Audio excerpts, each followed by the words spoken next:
Salam Pancasila. Oke, ini Palu Podcast, top podcastnya orang Palu.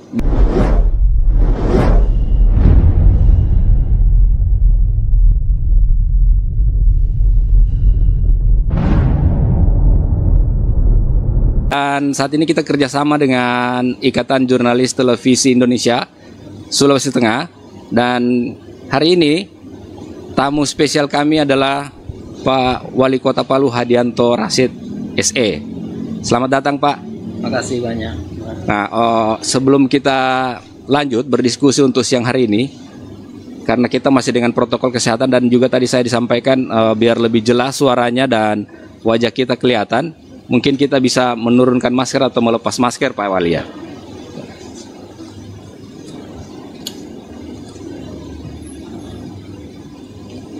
Baik. Apa kabar ini Pak Wali? Alhamdulillah baik. Baik. Saya majukan sedikit Pak ya. Ya. Pak Wali masih aktif main bola? Alhamdulillah masih. Walaupun tidak seperti sebelumnya. Sekarang ya sebulan sekali, paling banyak 2 kali. Paling banyak itu, paling banyak. Ya, sekedar diketahui juga bahwa Pak Wali Ketua Pengprov PSSI Sulawesi Tengah. Iya. Pak membagi waktu Pak di kesibukan Bapak jadi wali kota dengan Blora. Saya lihat sampai di Tentena, sampai kemarin kemana ke Gorontalo. Iya. Ya pertama ketika ada undangan persahabatan, ya. Kemudian ya kalau bisa ya kalau mereka atur waktu di mana waktunya bisa di luar hari kerja, ya kita usahakan lah gitu. Itu salah satu tips menjaga kebugaran Pak. Habis olahraga. Iya, saya kan tidak ngopi, tidak ngerokok. Ya, jadi hiburannya itu aja. Kaku betul hidupin. Luar biasa, di tengah kesibukan Pak Wali, sahabat podcast masih bisa ada waktu main bola. Susah kalau hobi Pak ya. Susah kalau hobi dari waktu memang, karena Pak Wali ini bukan cuma wali kota tapi ternyata pemain bola juga. Oke, kita ke tema kita Pak. Hari ini kita bicara soal Palu menuju Adipura. Siapkah kota Palu menuju Adipura? Baik, Pak Wali, saya punya catatan ini. Saya sempat baca itu kemarin bahwa Kementerian Lingkungan Hidup KLHK itu mencatat kota Palu mendapat nilai paling rendah dalam penilaian program Adipura 2017-2018 dari beberapa daerah, salah satunya Palu, sebagai kota terkotor Pak. Apakah ini juga yang menjadi motivasi Bapak untuk merubah Palu sekarang ini? Ya, ada banyak program saya lihat. Iya, motivasi sesungguhnya adalah menjadikan kota ini betul-betul layak menjadi ibu kota gitu ya. Siap. Ya, melayakkan dirinya jadi ibu kota sehingga semua hal yang kemudian menjadi cerminan ibu kota harus dipunyai oleh kota ini. Nah, salah satunya adalah pertama ketertiban, kebersihan ya. Maka kemudian ya itu harus gitu, harus kita capai gitu. Untuk melayakkan posisi kita sebagai ibu kota. Karena kita merupakan pintu gerbang ya. Pintu gerbang. Maka kemudian Kota Palu merupakan cerminan bagi Sulawesi Tengah gitu. Oleh karenanya ya kita harus berusaha menjadikan kota ini betul-betul menjadi kota yang representatif ya. Dan kemudian menjadi kota yang ya betul-betul ya membanggakan buat kita. Itu motivasinya. Pak, ini kan jadi wali kota Pak, Bapak baru mau 26 Februari dilantik Pak ya? Iya, baru mau setahun. Iya. Nah, saya ingat Bapak dulu awal-awal waktu baru kampanye itu sempat duduk juga di sini Pak. Betul. Dan kembali kami undang di sini lagi. Maka saya wajib datang. Oh begitu ya, terima kasih banyak ini Pak. Kita sangat merasa tersanjung, undangan kedua kami masih direspon oleh Bapak dengan kesibukan Bapak yang akhir-akhir ini sangat padat. Untuk menuju Adipura itu Pak kan tentu mengurusi Kota Palu bukan cuma ngurus Adipura. Banyak yang Bapak harus lakukan. Termasuk misalnya saya memantau atau melihat Bapak aktif di media sosial, ada namanya lapor Pak begitu, lapor Pak Wali. Lapor Pak Wali itu yang setiap pagi Bapak harus merespon laporan-laporan masyarakat. Itu bisa sehari bisa berapa laporan Bapak harus menjawab itu? Jadi kalau saya menjawab itu di setiap hari Jumat. Ya. Jadi mana laporan yang masuk ke dinas yang kemudian tidak mendapatkan respon dari dinas. Nah, itu yang kemudian diteruskan oleh saya, dan kemudian saya menindaklanjuti dengan memberikan informasi jawaban atas laporan itu di hari Jumat pagi. Dan langsung mungkin direspon oleh dinas-dinas nantinya. Iya, itu harus itu. Baik. Harus. Nah, termasuk juga di awal-awal kepemimpinan Bapak itu ada gebrakan yang sangat luar biasa itu. Ya, sangat viral itu. Bapak pagi-pagi sudah ke kantor lurah, banyak ditemukan yang tidak disiplin. Apakah ini juga bagian Bapak membenahi, karena memang untuk menuju Adipura itu kan bukan soal kebersihan saja, Pak, tapi ada banyak hal termasuk disiplin. Saya sampaikan tadi bahwa motivasinya adalah melayakan kota kita ini sebagai ibu kota. Maka saya sebutkan tadi tentang ketertiban, ketertiban. Nah, ketertiban itu harus dimulai dari pemerintah. Pemerintah yang harus menunjukkan bahwa dia tertib. Maka kalau kita berbicara tentang ketertiban pemerintah adalah bagaimana dia tertib melayani masyarakat. Nah, tertib melayani masyarakat tentunya dimulai dari waktu. Mulai dari waktu, maka kemudian kita mendorong gitu agar supaya ASN kita disiplin waktu, waktu masuk.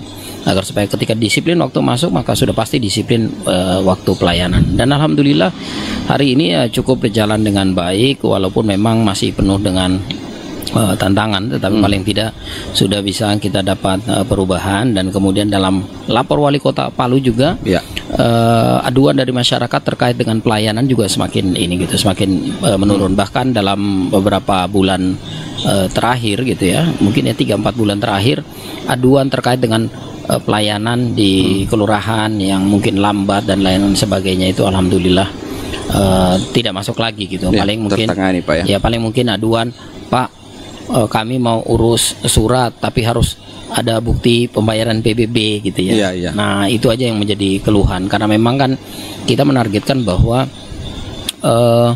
sistem kita nanti akan mengatur gitu bahwa ketika misalnya tidak bayar PBB, maka dia akan terhubung gitu dengan program-program pemerintah, baik itu BPJS, pembuatan KTP dan lain-lain sebagainya. Nah, begitu agar supaya memastikan bahwa apa yang menjadi kewajiban dan apa yang menjadi hak masyarakat itu benar-benar terpenuhi. Ya, dan saya lihat, Pak, sudah ada perubahan dari sidaknya Bapak ini. Jadi pelayanan sudah mulai bagus. Nah, kemarin juga saya dilapori bahwa urus KTP tidak lama-lama lagi. Ya, alhamdulillah. Ya. Untuk KTP kita alhamdulillah sangat cepat. Bahkan tadinya KTP harus buat di Dukcapil, sekarang tidak lagi. Cukup ke kecamatan. Kita sudah siapkan di semua kecamatan gitu untuk pelayanan pembuatan KTP. Luar biasa gebrakan Pak Wali hari ini. Oke, saya kembali ke ini, Pak, ke progres untuk menuju Adipura, Pak. Saya membaca ada Bapak menyiapkan ada ratusan atau puluhan, Pak, ya mobil truk sampah mini yang masuk ke sampai ke lorong-lorong itu. Itu ditargetkan berapa yang? Jadi ditargetkan di tahun ini kita akan nambah lagi 44 unit agar supaya target setiap kelurahan minimal memiliki 2 pickup itu terpenuhi, dan kemudian tahun depan kita akan tambah lagi. Tambah lagi kita usahakan bisa tambah 2 gitu, sehingga jumlah pickup sampah di setiap kelurahan itu betul-betul memenuhi kebutuhan penanganan sampah yang dibutuhkan di setiap kelurahan. Nah, memang masih banyak keluhan masyarakat terkait dengan pelayanan pickup ini gitu ya. Karena dalam ketika kita lucurkan di bulan Januari, 2 minggu kita jadi pada saat peluncuran Kaisar kita tarik. Kita tarik untuk melihat gitu seperti apa gitu efektivitas daripada 2 kendaraan yang ada. Nah, alhamdulillah setelah 2 minggu memperhatikan itu, kemudian kita akan kembalikan lagi Kaisar, tetapi dengan pola yang sudah kita tentukan agar supaya Kaisar ini betul-betul diperuntukkan untuk penanganan sampah, tidak untuk kegiatan yang lain. Sudah jalan berapa bulan, Pak? Saya efektif apa sudah ini kemarin? Apakah sudah sampah-sampah? Ini kan jalan 1 bulan ya. Sudah jalan 1 bulan pelayanan atas sampah ini. Nah, masih gitulah, artinya begini, ada kelurahan kita wilayahnya cukup luas dan kemudian jumlah penduduk juga cukup padat gitu ya. Nah, memang agak sulit itu kalau dihandle oleh 2 ini, maka kemudian tetapi paling tidak kita kemudian mampu mengidentifikasi kelemahan dan kemudian kita akan tahu gitu eksekusi apa yang kita lakukan agar supaya ini bisa tertangani dengan baik. Nah, ini truk ini kan Pak, dia langsung masuk ke lorong, Pak. Beda kalau misalnya dulu pickup. dia masuk ke lorong langsung jemput. Itu. Iya. Kalau dulu kan harus di TPS iya. Begitu. Sekarang masyarakat bola, ya? Iya, sekarang masyarakat tidak perlu dan tidak dibolehkan lagi untuk buang ke TPS. Siap. Sudah ada yang jemput. Semua kendaraan ini baik mini pick up ini kemudian Kaisar itu menjemput sampah di depan rumah masyarakat. Dilayani betul-betul. Iya, pokoknya masyarakat jangan lagi buang ke TPS karena TPS yang ada itu diperuntukkan untuk hasil penanganan sampah baik oleh Kaisar maupun oleh pickup. Nah gitu. Jadi kontainer yang ada itu untuk Kaisar, untuk pickup, bukan untuk sampah langsung dari masyarakat. Jadi tidak numpuk lagi, Pak ya. Jadi karena kita sudah atur waktu. Siap. Kita atur waktu ya hari itu. Kendaraan kita akan atur seperti truk-truk amrol itu untuk mengambil sampah dari kontainer-kontainer yang ada itu minimal 2 kali. Ya pasar pun juga kita alokasikan khusus truk. Ya seperti misalnya pasar Masomba kita alokasikan 2 truk khusus untuk di sana dengan 2 sampai 3 kali pengangkutan. Begitu juga Masomba. Begitu. Prinsipnya termasuk pedagang di pasar. Tidak perlu lagi buang sampah dijemput sampahnya. Siapkan saja di tempatnya di depan. Pokoknya kita berusaha agar sampah ini tidak salah buang. Siap. Maka kemudian dia harus dijemput. Nah, memang ini masih jauh dari sempurna, jauh dari artinya harapan gitu. Tapi kita berusaha teruslah untuk memperbaiki kerja-kerja ini agar supaya penanganan sampah betul tertangani dengan baik. Baik Pak Wali. Untuk menuju Adipura itu kan Pak bukan cuma soal kebersihan. Betul, Pak kan? Ada berapa kategori atau kriteria yang dinilai? Keindahannya, penataan kotanya. Kemudian saya melihat Pak kemarin Bapak memasang banyak mata lampu itu Pak. Berapa targetnya itu Pak? Dan yang sudah tercapai? Jadi yang ditargetkan itu 11.400. Ya. Yang baru terpasang sekitar 2.500. 2.500 yang terpasang. Berarti masih ada sekitar 8.900 lagi.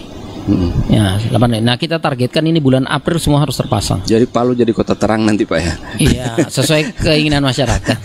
Karena memang ada beberapa daerah-daerah memang. Iya betul. Kan yang baru tersasar pemasangan ini kan di jalan-jalan jalan-jalan protokol, jalan-jalan utama gitu ya. Belum memasuki semua.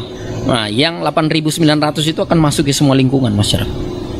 Oh, termasuk lorong-lorong nanti Pak? Termasuk lorong-lorong. Wah luar biasa ini, nalanda kita di Palu seterang benderang. Iya, kita usahakan berbuat baik lah untuk kota.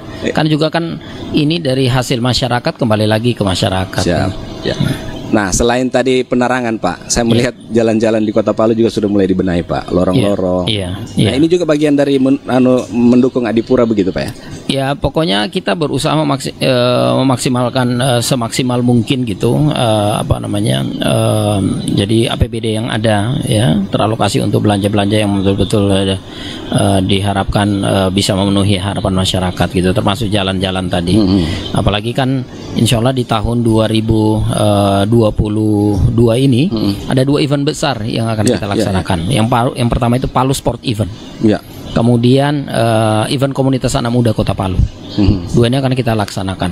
Contoh misalnya Palu Sport Event itu kan kegiatannya nasional. Bonus yang kita siapkan itu sekitar 5 miliar ya. 1 miliar untuk bola. Sisanya ratusan juta untuk 10 cabang olahraga lainnya. Nah, contoh misalnya seperti sepeda ya, seperti sepeda.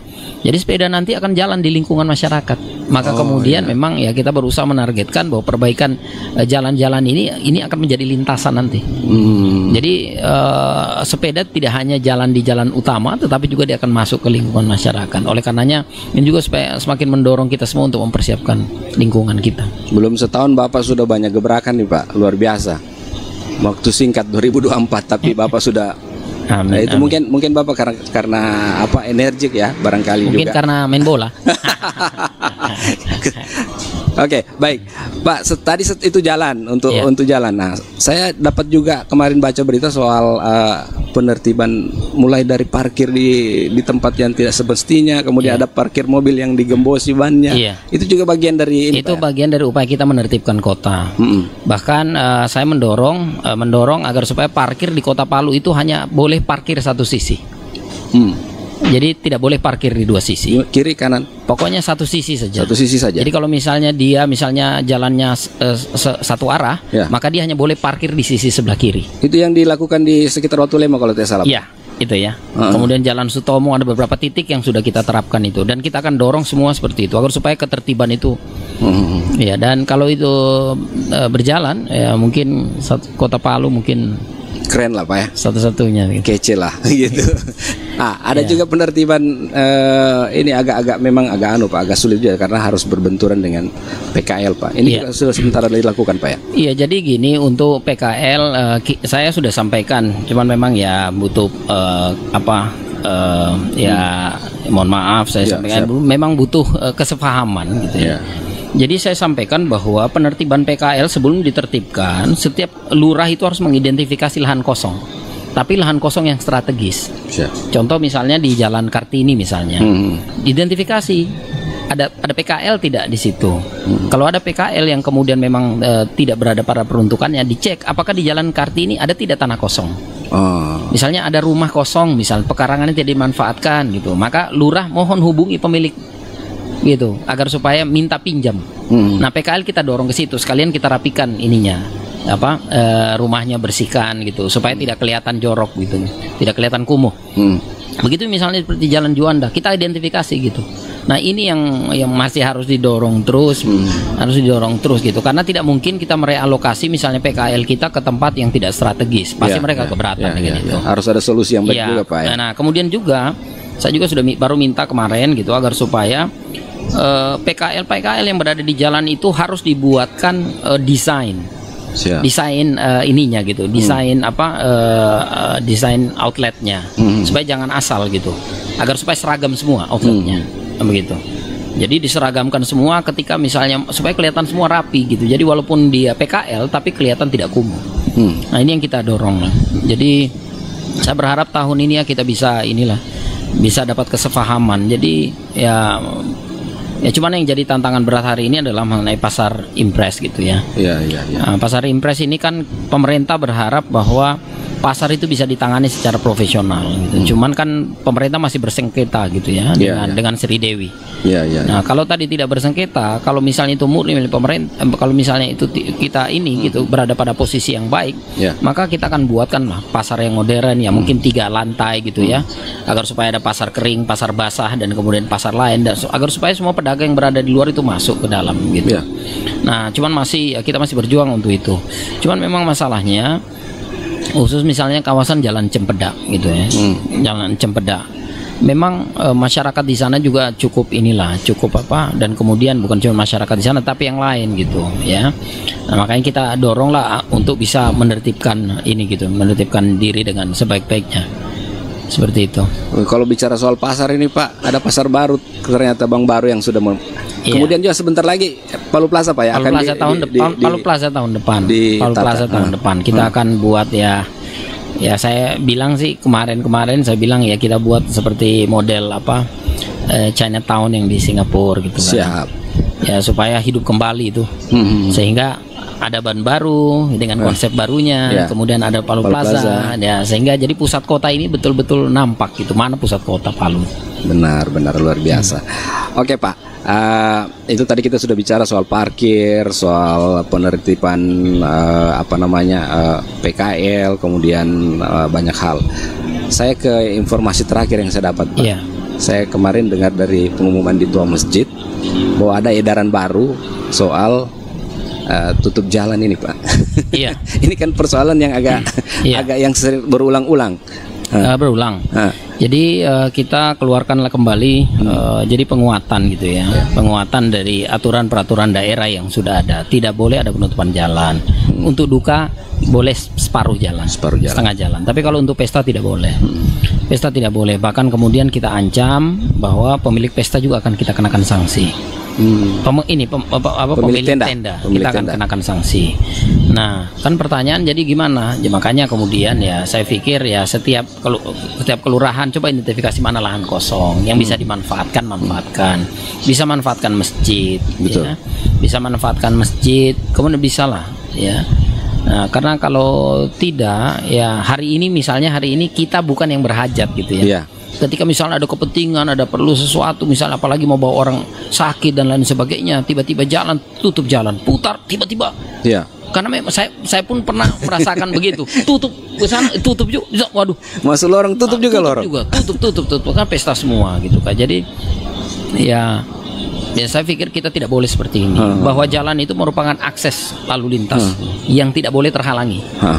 Yang tidak boleh terhalangi, oleh karenanya fungsinya sebagai jalan merupakan akses yang tidak boleh terhalangi, maka kita harus jalankan itu gitu. Ya masa daerah lain bisa, masa kita Palu tidak bisa seperti itu. Ya. Ada persoalan lain lagi Pak, saya juga ingin masukan dari masyarakat soal bagaimana penertiban ternak liar Pak. Ya. Karena ini juga Pak, mau Adipura kan? Ya, untuk ternak liar saya sudah keluarkan dan memang kita push terus ini ya. Kita push terus. Jadi ternak liar bukan ternak yang lagi yang ditangkap. Tapi pemiliknya diproses oleh kepolisian. Alhamdulillah ada beberapa keluarga kita kasihan yang diproses oleh kepolisian terkait dengan ini. Dan terancam pidana. Pidana dan kemudian sanksi denda 50 juta. Ya kita berharap sebenarnya ini barang ya tidak seperti itu kerasnya gitu. Tetapi ya ini kita harus tertibkan sekali lagi karena ini ibu kota, maka kemudian ya haruslah. Banyak orang bertanya, Pak bagaimana? Kalau ini kan pemerintah harus cari dong solusinya supaya bagaimana?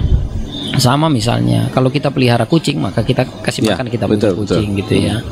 Kalau kita pelihara ikan ya maka harus kita siapkan pakannya gitu. Ya, bahwa tidak semuanya gitu harus kita pikirkan pemerintah yang cover, apalagi kan kalau misalnya kita misalnya punya sapi, ketika kita misalnya asas manfaatnya full kan diterima oleh kita gitu. Sehingga sama seperti di Jakarta, apakah orang Betawi tidak pelihara sapi lagi? Masih ada orang Betawi yang pelihara sapi di Jakarta, tapi sapi yang mereka pelihara sudah diatur oleh pemerintah. Pakan hanya boleh di situ, kemudian limbah dan lain sebagainya, kandangnya harus ada, bukan dilepas di jalan. Tidak boleh dilepas di jalan. Di rumah orang selesai lagi urusan baru lagi. Apalagi itu. Baik. Iya itu. Oke, Pak. Saya di kode sudah dari produser, kita hanya dibatasi 25 sampai 30 menit. Nah, saya pengen closing statementnya Bapak. Lurah dari RT dan Lurah itu adalah garda terdepan untuk mendukung program Bapak menuju Adipura. Bagaimana Bapak mau mengakomodir ini dari RT? Karena saya lihat di beberapa lorong-lorong sekarang sudah dihias, sudah dicet-cet dan segala macam itu. Saya juga baca ada melibatkan ibu-ibu Adipura. Itu bagaimana itu Pak? Ya, pertama memang betul sekali bahwa sinergitas dibutuhkan sekali dalam pencapaian ini. Maka kemudian memang ya RT RW sebagai tulang punggung tulang punggung penghubung antara pemerintah dengan masyarakat harus betul-betul bisa bisa memerankan perannya dengan sebaik-baiknya ya. Oleh karenanya itu alhamdulillah RT RW di tahun ini ya kita udah cover dengan asuransi semua RT RW kita. Luar biasa. Asuransi kesehatan, tunjangan duka tercover semua di RT RW, dan kemudian juga tunjangan RT RW juga kita sudah mulai naikkan, yang tadinya 150 kita sudah naikkan jadi 300. Dan insya Allah kita akan berencana terus mendorong harus memotivasi para RT RW untuk kemudian ini.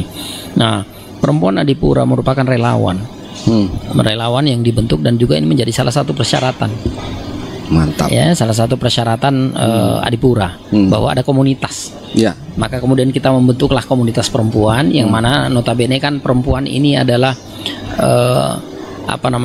adalah ibu-ibu rumah tangga yang memproduksi sampah rumah tangga gitu kan. Sehingga ya pendekatan ke mereka dengan pola mengajak mereka untuk tergabung dalam perempuan Adipura ini merupakan bentuk sosialisasi agar kemudian mereka terlibat langsung dalam penanganan sampah yang dimulai dari rumah tangga. Biasanya kan ibu-ibu memang lebih rapi Pak, lebih betul mengaturnya lebih ini. Oke.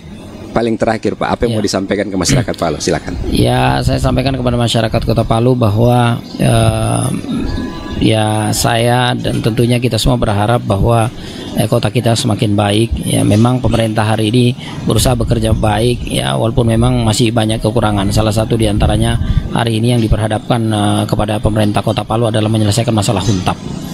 Ya, huntap Tondo 2. terkhusus ya.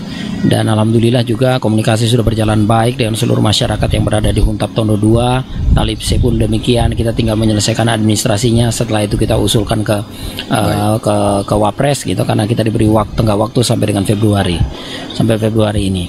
Dan setelah itu ya kita berharap bahwa insya Allah pembangunan Huntap sudah dapat mulai berjalan di bulan April. Siap. Ya, kalau di bulan April berjalan, insya Allah ditargetkan di bulan 8, bulan 9 ya seluruh Huntap sudah selesai. Baik. Sehingga keluarga kita yang berada di Huntara insya Allah yang atau mereka yang masuk dalam WTB akan secepatnya mendapatkan haknya. Ya, bisa dan mendapat hunian ya Pak. Ya, dan yang terakhir saya mengajak kita semua, ya marilah kita jaga kita punya kota ini.